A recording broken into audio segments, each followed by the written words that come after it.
Hello friends, welcome back to Codex Sunny. तो आज हम पढ़ेंगे ऑपरेटिंग सिस्टम का लेक्चर नंबर 4 जिसका क्या नाम है, प्रोसेस सिंक्रोनाइजेशन। ठीक है, इसको हम इसके बारे में पढ़ेंगे कि इससे क्या क्या होता है। तो सबसे पहले समझते हैं कि प्रोसेस सिंक्रोनाइजेशन होता क्या है। ठीक है, या सिर्फ सिंक्रोनाइजेशन एक ऐसा तरीका है जिससे हम उन प्रोसेस को मैनेज करते हैं जो सेम मेमोरी क्या स्पेस शेयर करती रहती होती है। ठीक है, ऑपरेटिंग सिस्टम में जैसे रियल लाइफ एग्जांपल आप लोग समझो। सोचो तुम्हारे घर में एक ही बाथरूम है, उसमें 3-4 लोग मतलब है। ठीक है, घर में अगर सब एक साथ बाथरूम यूज करने जाएंगे तो क्या होगा, मतलब कि सब लोग एक साथ यूज करेंगे तो मतलब जगह कम पड़ेगी ना, मतलब वहां पे मतलब नहीं हो पाएगा।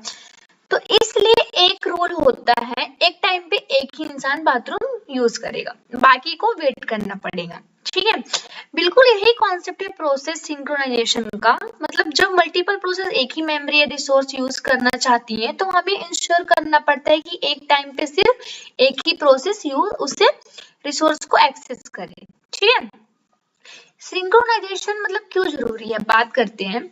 तो डेटा की कंसिस्टेंसी मेंटेन करने के लिए जरूरत होता है हमें, और वेरिएबल क्या मतलब जो वेरिएबल्स होते हैं हार्डवेयर यूज करके इंश्योर करते हैं कि एक टाइम पे एक ही प्रोसेस शेयर मेमोरी को चेंज कर सके। राइट, और सोल्यूशन मतलब है इसमें जैसे कि आपका सेमाफोर्स हो गया, वर्टेक्स लॉक्स हो गया, सिंक्रोनाइजेशन हार्डवेयर एक्सेट्रा, ये सब क्या है उसके सोल्यूशन है इस टाइप।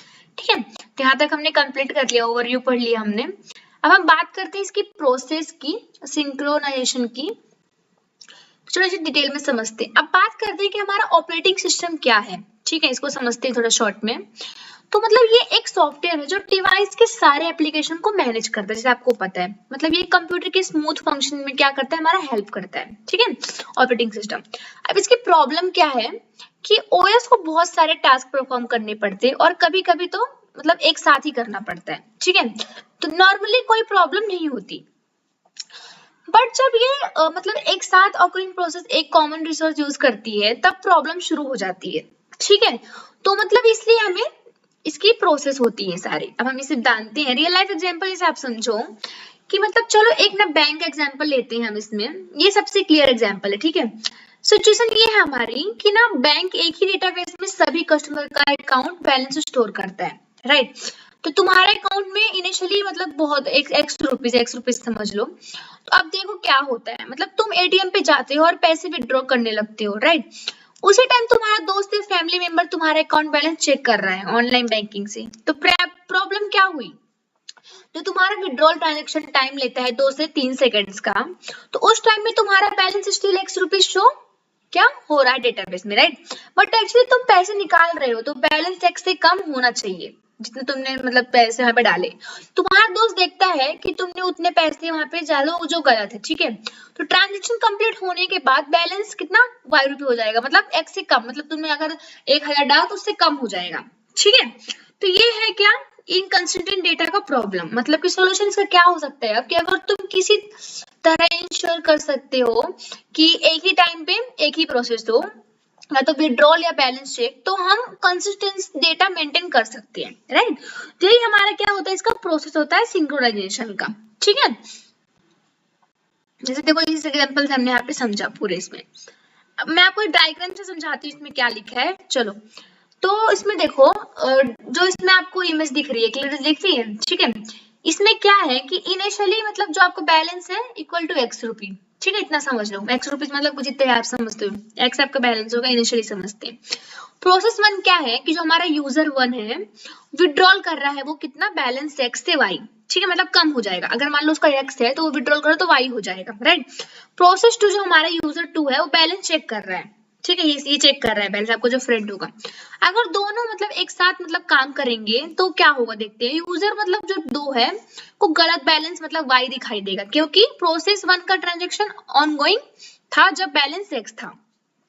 तो इससे क्या होता है, डेटा क्या होता है, इनकंसिस्टेंसी है। ठीक है, हमारा डेटा जो है, इसका कंक्लूजन क्या निकलता है कि जब मतलब वायरस प्रोसेस एक कॉमन रिसोर्स मतलब जैसे कि यहाँ डेटाबेस शेयर करते हैं सिस्टम में, तो डेटा इनकंसिस्टेंसी हो सकती है, जैसे इसलिए प्रोसेस सिंक्रोनाइजेशन का की जरूरत होती है हमें ऑपरेटिंग सिस्टम में। ठीक है, अब इसके प्रोसेस सिंक्रोनाइजेशन इन ओएस वर्क में देखते हैं कैसे काम करते हैं अपने ऑपरेटिंग सिस्टम में। एक एग्जांपल से आपको क्लियरली समझाती हूँ मैं। सिचुएशन एक है कि प्रोसेस 1 ना किसी मेमोरी लोकेशन का डेटा रीड कर रहा है, ठीक है। सेम थिंग दी प्रोसेस 2 उसी मेमोरी लोकेशन का डेटा मॉडिफाई कर रहा है, चेंज कर रहा है। तो क्या होगा, तो क्या हो सकता है, मतलब बहुत हाई चांस है कि प्रोसेस जो 1 है जो डेटा रीड करेगा वो क्या होगा, इनकरेक्ट होगा, क्योंकि प्रोसेस 2 जो था उसको चेंज कर रहा था एक साथ, ठीक है।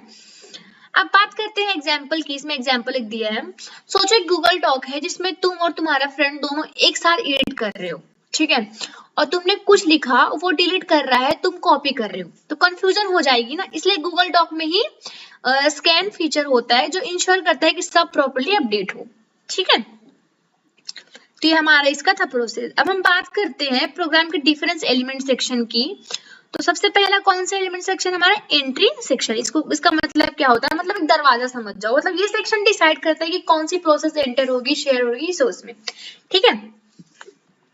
क्रिटिकल सेक्शन की बात करें, इसका मतलब क्या होता है, मतलब ये सेक्शन इंश्योर करता है कि सिर्फ एक प्रोसेस शेयर डेटा को मॉडिफाई कर रहा है। जैसे सब इम्पोर्टेंट सेक्शन है यहाँ पे, इसका एग्जांपल समझते हैं हम रियल लाइफ क्रिटिकल सेक्शन का।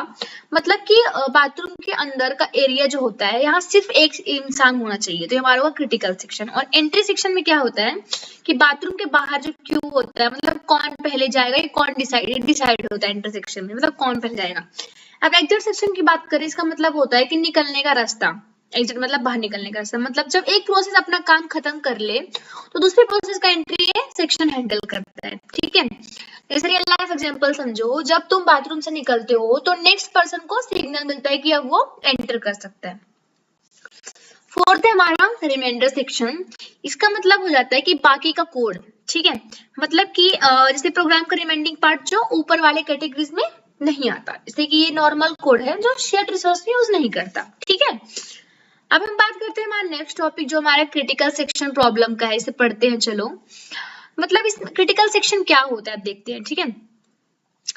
ये एक कोड ना सेगमेंट है जो एक टाइम पे सिर्फ एक प्रोसेस एक्सेस कर सकता है। इस सेक्शन में शेयर्ड वेरिएबल होते हैं जिनको क्या बोलते हैं, सिंक्रोनाइज करना जरूरी होता है, ठीक है। ये वेरिएबल को डेटा कंसिस्टेंसी मेंटेन करनी होती है, ठीक है। अब बात करते हैं इसकी प्रॉब्लम क्या है, हमारे जो क्रिटिकल सेक्शन की प्रॉब्लम की बात करते हैं। जैसे कि एक ऐसा तरीका होता है, मतलब डिजाइन करना जिससे cooperative process shared resource access कर सके बिना डेटा इनकंसिस्टेंसी क्रिएट किए, ठीक है। जैसे ये लाइफ एग्जांपल समझो आप लोग कि रेलवे टिकट बुकिंग सिस्टम में लास्ट सीट बुक करते वक्त अगर दो लोग सेम टाइम पे लास्ट सीट बुक कर रहे हैं तो दोनों का कंफर्मेशन मिल जाएगा, लेकिन सीट तो एक ही है ना, तो वो क्या है, क्रिटिकल सेक्शन प्रॉब्लम हो जाती है। अब इसके सॉल्यूशन की बात करें कि क्या सॉल्यूशन है इसके, तो मतलब कि फर्स्ट सॉल्यूशन है इसका म्यूचुअल एग्जीक्यूशन। इसका मतलब क्या होता है समझते हैं।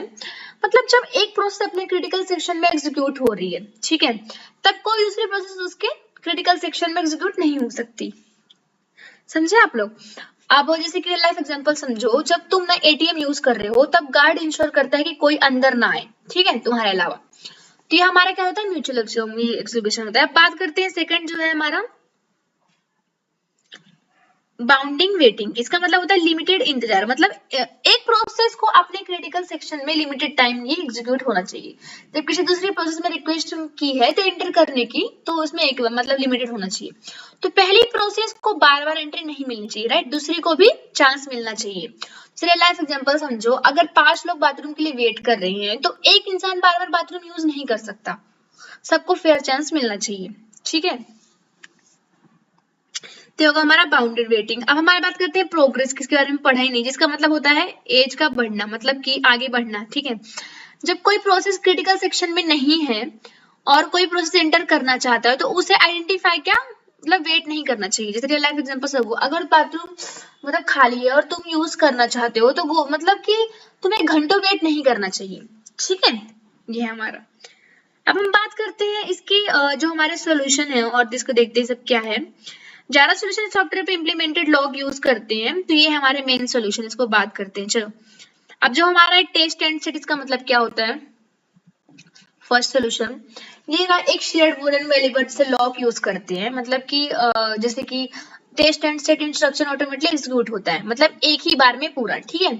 पास्ट पैरामीटर की वैल्यू ट्रू से सेट कर देता है। जैसे रियल लाइफ एग्जांपल समझो, मतलब बाथरूम का जो लैच है एक ही मोशन में लॉक हो जाता है, बीच में कोई इंटरप्ट नहीं कर सकता उस टाइप में। अब कंपेयर एंड स्वैप की बात करें, इसका मतलब होता है ये टेस्ट एंड सेट जैसा ही होता है। डिफरेंस क्या है इसमें कि पैरामीटर वैल्यू तब ट्रू सेट होती है जब एक्सपेक्ट वैल्यू को इक्वल हो इंस्ट्रक्शन में, ठीक है, इंस्ट्रक्शन में हो। जैसे रियल लाइफ एग्जांपल वो पासवर्ड लॉक, सिर्फ सही पासवर्ड डालना ही पे खुलता है। नेक्स्ट हमारा म्यूटेक्स लॉग, इसका मतलब हो जाता है कि म्यूचुअल एग्जीक्यूशन लॉग, मतलब कि सॉफ्टवेयर मेथड है ये, ठीक है। एक्वायर फंक्शन और रिलीज फंक्शन प्रोवाइड करता है, ये दोनों फंक्शन ऑटोमेटिकली एग्जीक्यूट होते हैं यहाँ पे। रियल लाइफ एग्जांपल समझो, होटल के रूम के की जो कार्ड होता है, एक्वायर करो तो रूम में जाने के लिए, रिलीज करो तो बाहर आने के लिए, ठीक है, उस टाइप में। नेक्स्ट हमारा सेमाफोर, इसका मतलब क्या होता है समझते हैं। सेमाफोर का मतलब ये हो जाता है कि ये चाहता ना मतलब सोफिस्टिकेटेड मेथड है, वेट फंक्शन और सिग्नल फंक्शन मतलब ऑपरेशन यूज करते हैं। यहाँ पे दोनों ऑपरेशन ऑटोमेटिकली एग्जीक्यूट होते हैं सेमाफोर एस पे, ठीक है। जैसे कि सेमाफोर एस एक इंटीजर वेरिएबल है जो काउंट रखता है। एग्जांपल समझो कि काउंटर एक ना कितनी कार अंदर है और फुल होने पे वेट करो और निकलती है तो सिग्नल मिलता है, उस टाइप में। अब कंडीशन वेरिएबल जो हम ये है हमारा सॉल्यूशंस का मतलब क्या होता है, क्यू मतलब प्रोसेस यूज करता है जो वेट कर रही है क्रिटिकल सेक्शन में एंटर करने के लिए। रियल लाइफ एग्जांपल समझो, बैंक का टोकन सिस्टम नंबर मिलता है और क्यू में वेट करते हो, राइट, तुम्हारा नंबर आने पे ही एंटर करते, उसका मतलब होता है कंडीशन वेरिएबल। अब जर्नल आर्किटेक्चर की बात करते हैं, कैसे काम करता है। तो आप यहाँ पे देख सकते हो इसमें डायग्राम में वो बताता है कि सारे सॉल्यूशन कैसे काम करते हैं, ठीक है। तो अब बात करते हैं पहले सॉल्यूशन की, जो है हमारा प्रोसेस रिक्वेस्ट करती है, तो क्या है क्रिटिकल सेक्शन में एंट्री की, ठीक है, जो हमारी प्रोसेस रिक्वेस्ट होती है। सेकेंड एंट्री सेक्शन चेक करता है क्या एंट्री मिलेगी, ठीक है, और अगर वेरिएबल अगर अवेलेबल है तो प्रोसेस क्रिटिकल सेक्शन में एंटर करती है, क्रिटिकल सेक्शन में अपना काम करती है, जो क्या होता है हमारा share data modify. Exit section से निकलना और सिग्नल डेटा ही नेक्स्ट प्रोसेस को। रिमाइंडर सेक्शन में क्या होता है, बाकी